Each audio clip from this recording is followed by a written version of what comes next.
We're 3 rounds into a Campus to Canton startup. Me and Matt are going to talk about it right after the stinger.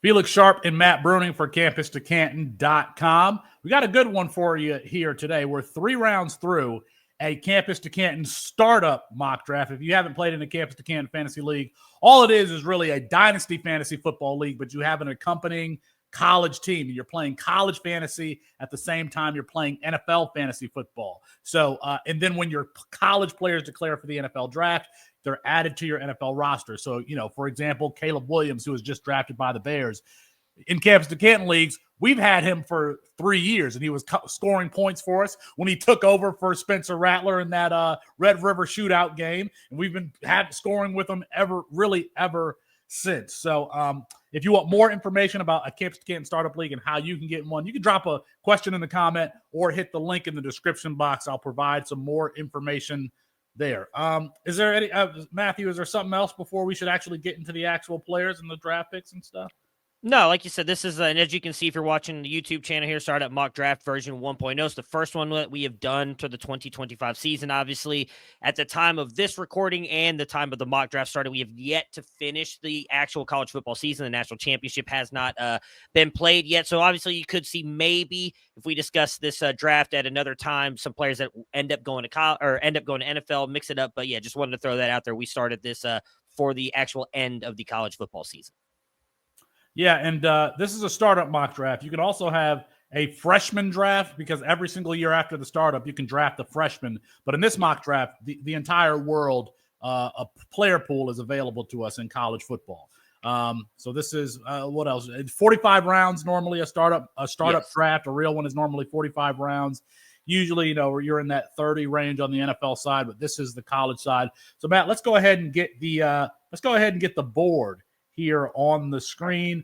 No question there. Jeremiah Smith at number 1, DJ Lagway, number 2, Lenore Sellers, number 3, Ryan Williams, the wide receiver at Alabama, number 4, Arch Manning, taking over for Quinn Ewers at Texas at the 105, Dylan Royola, Darius Taylor, that's an interesting one that we should talk about, Nick Singleton at number 8, Drew Aller at number 9, Bryce Underwood, Belleville, stand up, Cam Coleman at number 11, and Dante Moore.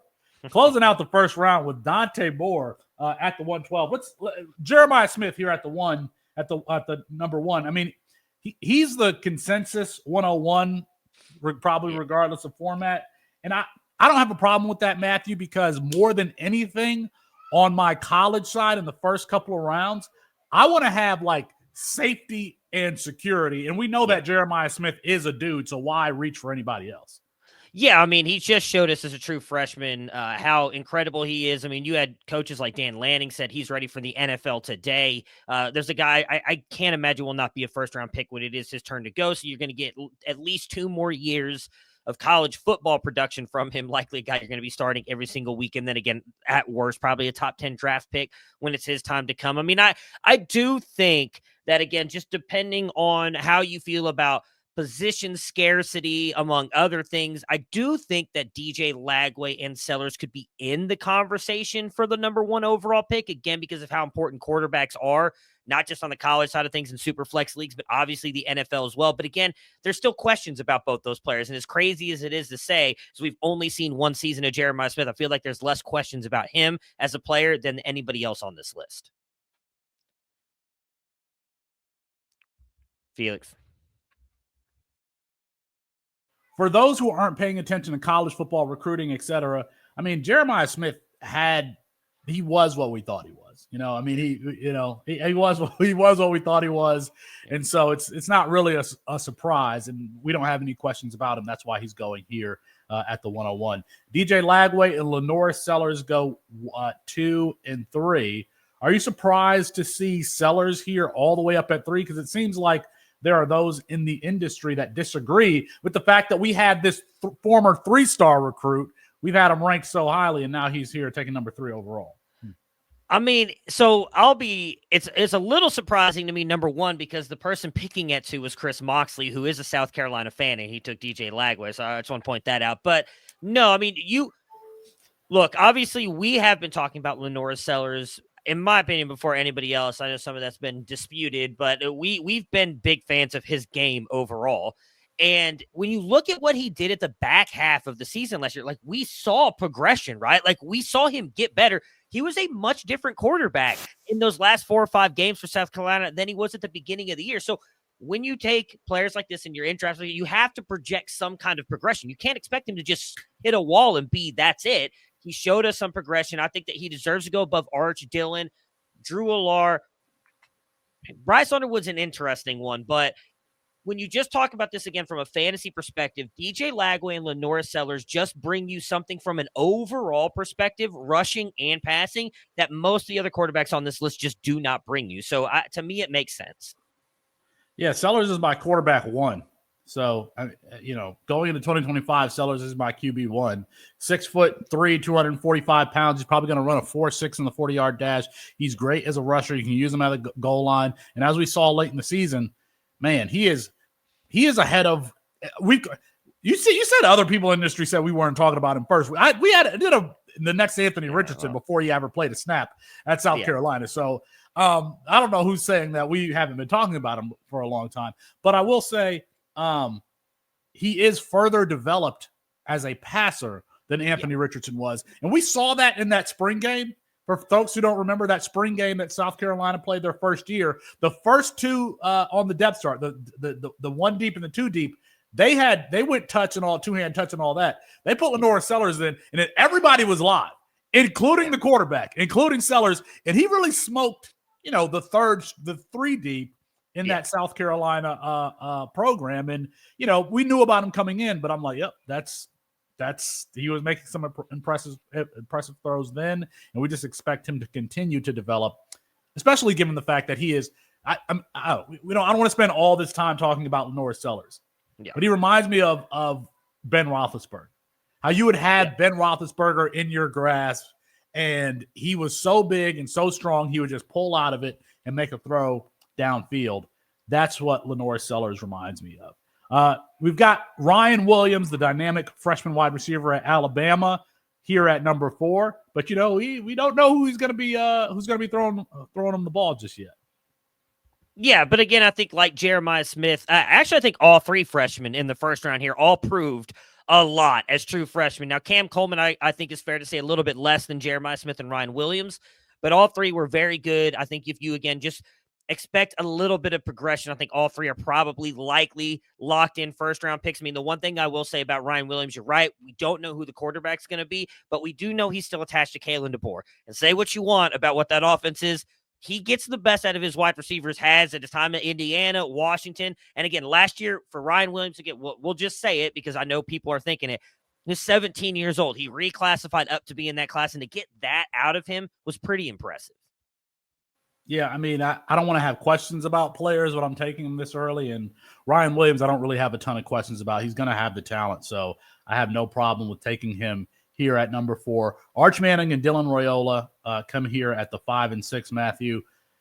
Both of these players are players that have, maybe some question marks. Arch Manning and the fact that he hasn't played a ton in 2 years to date. And then Dylan Raiola, who he was the number 1 quarterback in his class, but didn't flash as much as someone like DJ Lagway did. Yeah.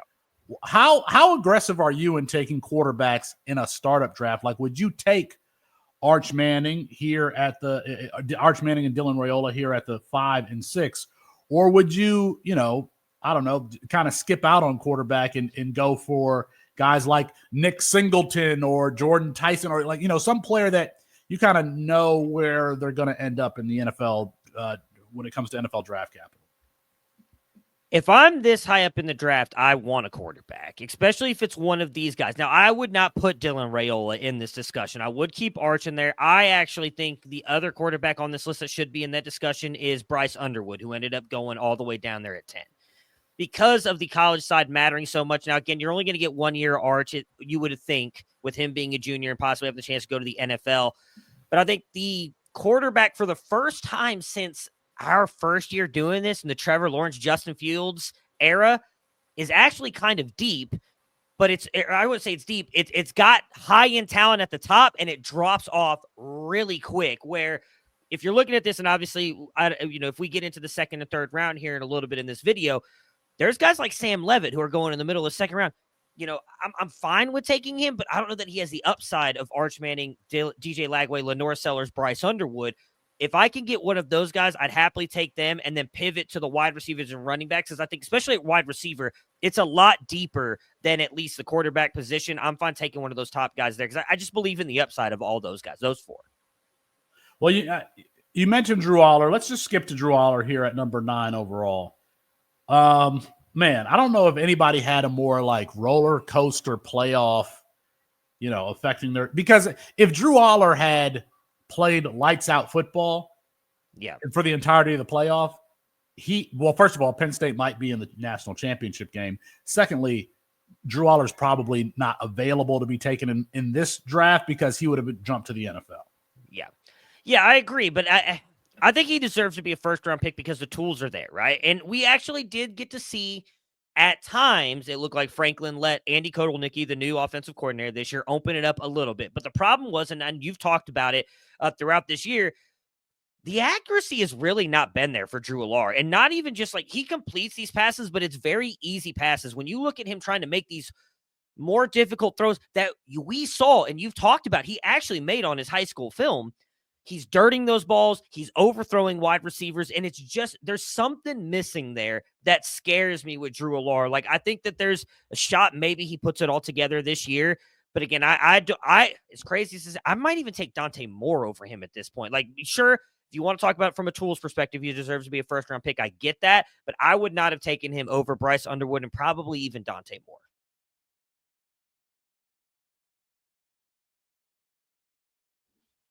Muted. Well, I'm a professional, Matthew. Of course, I wouldn't do that to myself twice in one video. I have Dante Moore at quarterback 22, and I have Drew Aller at quarterback 13, right behind Carson Beck and ahead of Josh Hoover. So that's kind of the range that I have. But, I mean, we always knew this about Drew Aller. I've called him the Anthony Richardson of this draft class because the tools are unquestioned. Like, you can't question whether or not he has the physical talent. It's just putting it all together, reading defenses, being accurate on a consistent basis. And like that first, was it Boise State that he played lights out against? I can't remember if it was Boise State or SMU. It was Boise State. Oh, SMU. Well, SMU he played good, but it was that first quarter, first half where he was throwing deep against Boise State. Like, if he could put that together, go ahead. That was it. That was the only quarter, though. That's the thing. It's like everybody keeps talking about how he was. Right. There have been people who said he played great this playoffs. Like, no, he did not. He still had a sub 60% completion percentage in that game. Yeah, 50. I believe it was 52% and then 55% in those two games. And it was not like he had a great first half against Boise State, and then it all. And again, I've said before. I said at the beginning of the year, the 2024 year, that I think at the end of the year, Drew Aller should transfer out and go to a coach who's going to get the best out of him. I don't think Penn State's it. And I think we've seen a lot of that this year. Like, they just can't get the best out of what he brings to the table. Yeah. I'll say I'm not shy about trading college pieces. Drew Aller stands out like a sore thumb. Is like, if you can go trade Drew Aller in something for, Michael Penix Jr. or J.J. McCarthy or, something like that, or even an older quarterback. One doesn't come to mind immediately. Tua Tagovailoa, if somebody's scared about, Tua Tagovailoa's health, I'd do that in a heart, because you're not playing Drew Aller in college fantasy, right? So he's not a guy that you can start on the college side of your league. And so you're hoping for that first round NFL draft capital. And I'm not positive that it's going to be there. He needs more time to develop. Bryce Underwood, Matthew, the first freshman taken here at the 110. Yeah, I mean, I think he should have gone higher. Again, I think you could argue he could have gone at the 1-6 where Dylan Raiola went.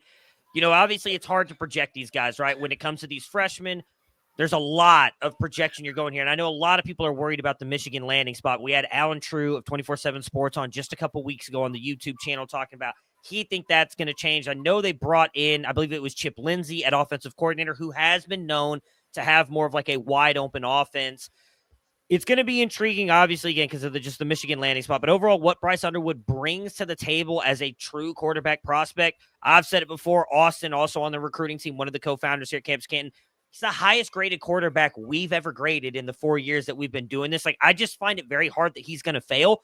And you know what? We said that same thing about guys like Lenora Sellers. And I said that about DJ Lagway last year. Everybody questioned him coming in as a quarterback prospect. Say, well, he's got to refine some stuff. No, something. We look, let's be honest here. We did not like the landing spot with Billy Napier, but I talked about he's got the talent to do it. If he's given the opportunity, I think he will. He did. Bryce Underwood is more polished than DJ Lagway and Lenora Sellers, and look what they were able to do. I think that there's a slim possibility that he does not succeed at Michigan. And I said this, Felix, we did the video when he committed to when he flipped to Michigan. As an Ohio State fan, I'm legitimately scared of this because of how good of a quarterback I think he is. I would have taken him much higher because I think, again, you're looking at, like, realistically, let me ask you, you're sitting there, Dylan Raiola, Drew Allard, Bryce Underwood, and Dante Moore. Who do you feel the best about? You can rank them in any order you want about making it to the NFL as a first-round pick. I can just tell you, I have Underwood as my quarterback 5. So I have him ranked ahead of some of the players who were taken in this first round. You mentioned your grades. I don't do grades, but Bryce Underwood would have been right up there with Drew Aller and Dante Moore as having the highest grades that I've produced. And it's just because of his ability to kind of just really do everything. And then the zip that he has on the ball, and he can make anticipatory throw. It's funny. Like, if you take away Dante Moore as a rusher, he would still probably be up there with Aller and Moore as the highest quarterbacks that I've graded. But then when you add the fact that, he can take off too. I wouldn't say that's not what his game's about, but he can take off too. It's just he's an excellent player. So I have him rated ahead of Drew Aller. I have him rated ahead of Dylan Raiola and Arch Manning. Okay, Cam Coleman here at the 111, and then the aforementioned Dante Moore at the 112. You got to be surprised, after this is if Dante Moore had gone to Michigan State or something like that and was waiting in the wings there, he would not have been drafted this highly. It's the fact that he's at Oregon, he gets Evan Stewart, he gets DeCorian Moore, and by the way, he gets Dan Lanning, who we really, really like as a head coach in college football. Yeah, 100%. And I think, obviously, too, some of the thoughts and the things that Tez Johnson said about him after their Rose Bowl loss to Ohio State in the playoffs, saying that he's going to win a Heisman. Obviously, the pairing with offensive coordinator Will Stein, who we've now seen it do it with Bo Nix, who just took the Broncos to the playoffs.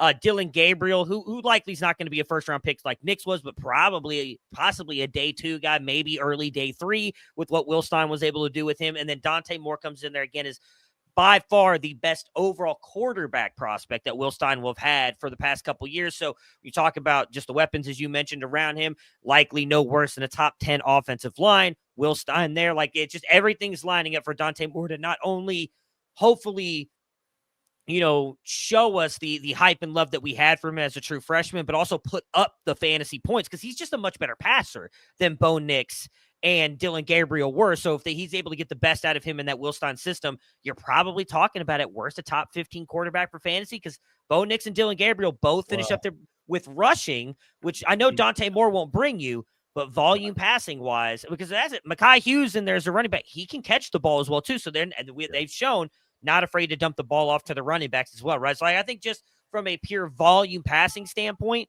there's a shot Dante Moore's a top 15 fantasy quarterback next year. I mean, look, say what you want. Kyle McCord was up there because they just let him fling it around. Like, quarterbacks who don't run can do it, and I think Dante Moore can with the weapons around him. I'm thinking about, we're going to have to think about whether or not there's a better quartet in college football than DeCorian Moore, Dante Moore, Evan Stewart, Mekhi Hughes. Because that's a really strong, from college football, that's a very, very strong group. We'll have to think about that and do another video on that. All right, let's go here to the second round. And as we do these, you know what? We'll make it look more fancy, and we'll do all of that stuff. Right now, we're just using our mock draft template that we use to complete these. All right, here we go. In the second round, DeCorian Moore, Justice Haynes, TJ Moore, Jeremiah Love, Keelan Russell, the freshman quarterback out of Alabama, Cedric Baxter, Ryan Wingo, Nico Iamaleava, Garrett Nussmeier, the aforementioned Evan Stewart. It's funny, in previous seasons, Evan Stewart would have been a first-round startup pick. Nate Frazier at the 111. Bryant Wesco closes out the second round there at the 212. Is there anybody you're surprised to see here, Matt? Cedric Baxter. I would not have taken him here. I mean, I can see, obviously, for those of you watching again on the YouTube channel, you can see Eric Singleton. I probably would have taken Singleton over Baxter. I love his new landing spot, transferring over to Auburn, even though it is a loaded wide receiver room. But Cedric Baxter is the one that kind of sticks out to me as probably not deserving to be in this list of players. I probably wouldn't have taken Jeremiah Love there either. I still think he deserves to be a second-round pick, but I don't know that I'd have taken him over Keelan Russell, Ryan Wingo, Nico, Evan Stewart. And I mean, I have Nate Frazier ahead in my rankings of Jeremiah Love. Nico is just like Drew Aller in one of these guys that you're not going to start on Saturday. So we're projecting Nico to be, a first-round NFL draft pick at quarterback. I would not have taken Nico here. I don't have an issue with Nico being taken here because I do feel like, much like now, not quite as well as Lenore Sellers looked in the second half. In the second half of the season, he got better. When they first hit that SEC schedule, Nico was really bad. There's no way around that, and I think he got better toward the second half of the season. And when they actually started using his legs a little bit in that Ohio State playoff game, I felt like he looked better. They need to find a way to bring that all together. There's still a lot of concerns. Hey, look, I get it. There's a lot of concerns about Nico. But if Nico puts it together, let me read you his. Go ahead. This is October. This is October. Okay, he goes 8 points against Arkansas. Yeah, 6 points against Florida, 18 against Alabama, 19 against Kentucky, 21 against Mississippi State, 9 against Georgia.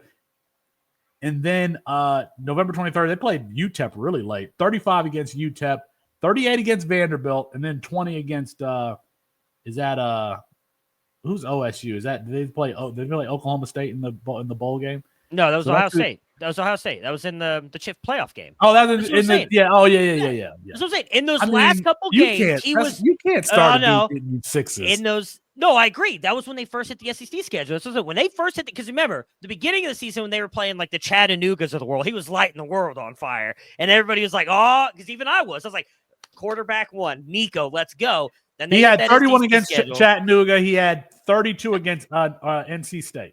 Yeah, remember, they also didn't play him throughout the full games because they were up. Chattanooga, I think they were winning 56-0 at halftime, and they benched him for the whole second half. But he, in my opinion, you read off those last couple games, though. He's in the 30 points. He was getting better. I think if you project that he will continue to do that in the next year, I think he has the tools to put it together. And the other big thing I think gives him a small step above Drew Allar is he at least in a college offense that will allow him to throw the ball down the field and do things. Yes, true.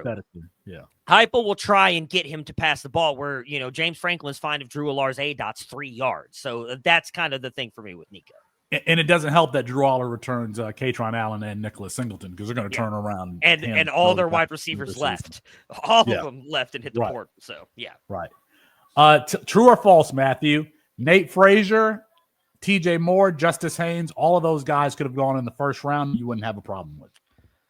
Ooh, you said TJ Moore, Nate Frazier. Yeah, no, true. I would not have had a problem with that. TJ Moore is the one question for me, but I think, maybe over Dante Moore. Because I'm trying to think of, obviously, Cam Coleman, Ryan Williams, Jeremiah Smith. Yeah, because Dylan Raiola was in there, too. I wouldn't have taken Dylan Raiola. So, yeah, that's fine. Yeah, true. All three. I don't have it. I had Moore ranked very, very highly last year, and I got him in a lot of spots. I think he's a potentially an elite boundary wide receiver, and those guys are just really, really hard to come across. So no problem with that. Let's see. Nate Frazier, where do you have Nate Frazier ranked? Because before Nicholas Singleton came back, Nate Frazier was my number one running back. I believe I have him at, let's see here. So Nate you go Frazier, ahead and I have him out. at 4 right now. I have him at 4. You have him at, who do you have ahead of him? Oh, hang on. Nope, 3, because I still have, 2. Quinshawn and Travion still in my rankings. I have to pull my NFL guy. They haven't declared yet, so I have them up there. Right now, my running back one's Justice Haynes. I love the landing spot. I think the volume is going to be there, so he's my number 1. So if Henderson and Quinshawn go, he'll be my 2 behind Haynes. It's hard to see Justice Haynes like being in a split backfield, because as far as belief in a running back, I probably believed in him just as much as I believed in Jahmyr Gibbs coming out. And I think I even did some comparisons to Gibbs in his in his burst. I compared him to Gibbs in the freshman guide, but he's definitely going to get the opportunity now at Michigan. So Nick Singleton is my number one running back. Just Nate Frazier is 2, and Justice Haynes is 3. I got Caden Durham at 4. And my rankings are correct. Yours are not. Well, again, we'll see. All right, let's go to the third round here and close this out. How do I scroll down here? Here we go. Third round here, the 301. Eric Singleton transferring over from Georgia Tech to Auburn. Deuce Knight. Auburn picks back-to-back. Sam Levitt, Cade Klubnik, Carnell Hayes. Mekhi Hughes transferring from Tulane to Oregon. We're expecting big things from him. Jackson Arnold, Caden Durham, Zachariah Branch, Jordan Tyson, Mekhi Lemon. A lot of transfers here in this third round. Matthew, do you have a favorite pick of this? Is where we're already starting to speculate a little bit more in this round. A lot. Yeah, I mean, if I'm going on this whole group here and just kind of trying to go base off upside and everything, and 312 was Barrion Brown, who is not showing on the screen. Man, I mean, I think Chris taking Deuce Knight there at the second pick in the third round has the best chance to really absolutely blow up if he hits his ceiling. I definitely have some questions about him. I've actually dropped Deuce Knight's grade recently, just with some of the things that have gone on with him in high school, and then the possibility again that Hugh Freeze may not be long for the job at Auburn. But I think he, out of this range of players, and as much as I love Sam Levitt, and I took Mekhi Lemon, as much as we like Jordan Tyson, the ceiling for Deuce Knight is so much higher than everybody else in this third round. Matthew, the team manager who selected Drew Aller in the first round, yes, here in this round takes Zachariah Branch. How good is that team through 3 rounds? I mean, if both those guys end up as first round picks, he's gonna have a great NFL squad. But yeah, sure. I mean, you know what? CFF and if my mom, if my mom had wheels, she'd be whatever. Be a bike. Yeah, she'd be a bike. Yeah. I mean, look, from a CFF perspective or from a fantasy perspective on the college side, I don't think you're never starting, I would bet, Drew Aller or Zachariah Branch. I mean, maybe you are if you're not able to supplement those later. You have a bad team, yeah. Yes, you will be finishing probably 11th or 12th in the standings. But look, I mean, again, if both those guys hit, I mean, I think Branch has a much better shot of making it in the first round right now than Drew Aller does, just because of his elite speed. But I mean, you're betting all, I would assume, on NFL upside and taking those 2 guys. I guess if we created a list of the top 5 players you should absolutely positively get off of your roster to the extent you could, Drew Aller would probably be number 1 on that list, and Zachariah Branch would probably be 2.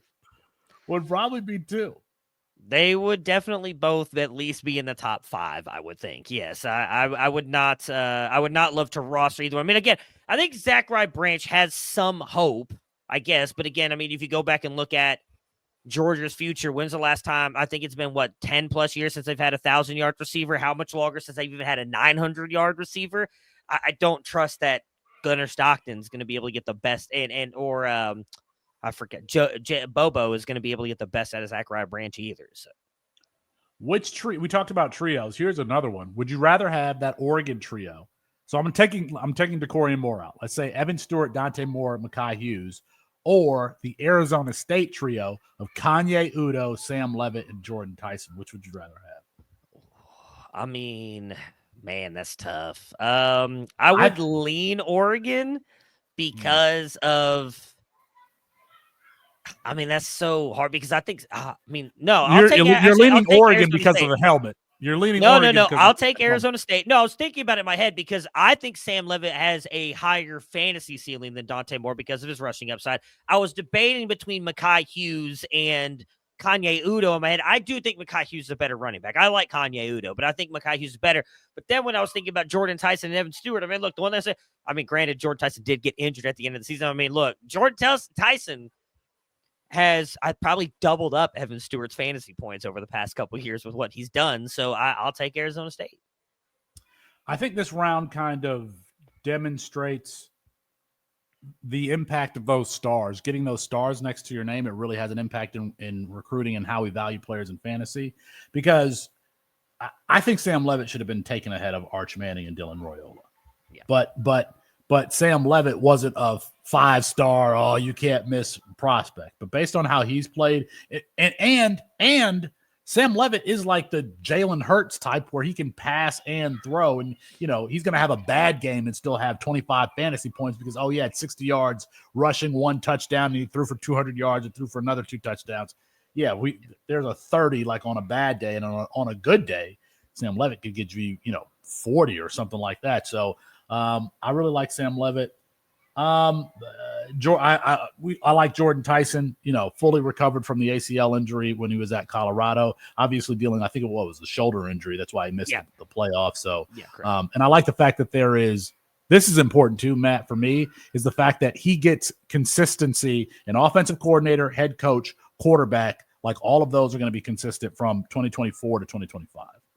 Yeah. I mean, look, I obviously I love Sam Levitt, and I think Jordan Tyson, those two clearly had a great chemistry throughout the year. They're supposedly going to be roommates going into the next year, so only to continue to build on that. I'm actually with you on the Sam Levitt thing. I mean, look, if I could, I don't know. We've talked about maybe doing 1 startup this year. Maybe if we actually do that with a bunch of people here, we can talk about that on the stream. Depending on where I'm picking at, he went in the third, I think 3-3.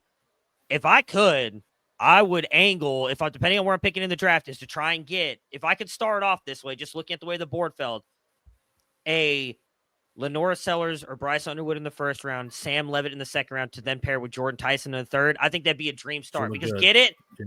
I get it. I'm not having a running back yet. That's fine. I'll figure that part out later. Like if I can start out that way, I would love it. I think that there's a lot of different ways you could go with it. Or if I start out with a Jeremiah Smith in the first round and then Sam Levitt, Jordan Tyson, second, third. However, I think there's a lot of ways that you can pair it. But to me, it's exciting because I feel like the last couple of years of these Campus2Canton drafts, it's been very much like it's just been kind of a little bit more ho-hum. Like you've not been excited. We're like, I feel like going in right now, there's so many players. It's like, okay, it feels like the studs are starting to come back and we're having a lot more options to choose from where it's not like, a couple of years ago, it's like, if you didn't get this player, it's just kind of, well, great. Like we'll have to figure out what we're going to do. So I need a startup draft myself. Maybe, I don't know. Maybe people can let us know in the comments if they're getting in startups, if they want to get in a startup with us.